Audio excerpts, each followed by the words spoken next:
We talk about racism, but at the core of it, from my observation, Black people care more about acceptance, about assimilating, than racism itself. Many of us who japa, we don't like to talk about racism because we are here focusing on our hustle. So we tend to leave some conversations behind us while we focus on our back.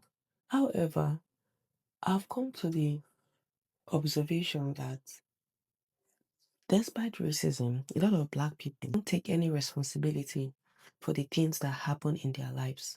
So yesterday, when we went out, the conversation was her parents or her mom, who is actually an immigrant herself, but not a Black immigrant, had disowned her because she's following a Black guy. And this was my position. And I want you guys, if you disagree with me, comment in the comment section. This was my position because I've come to a stage where I'm not just going to paint someone a racist for certain actions. And that's not because I downplay racism. No, I don't. I see racism as a very serious subject.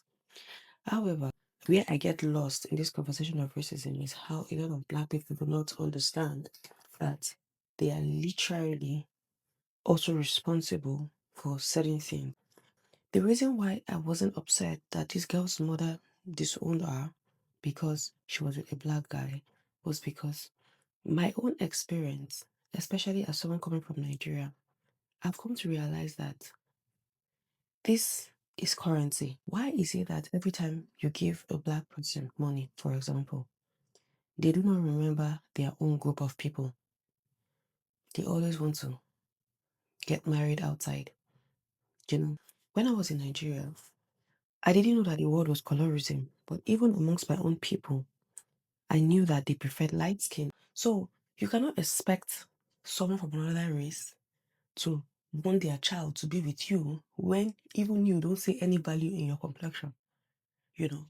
And then the conversation went like this. They were like, oh, but if it was a footballer, they would have been excited about the union. And I was like, but that is not the problem of the other party. That is your own problem. You go ahead to be in relationships where you know if you were nobody, nobody would want you.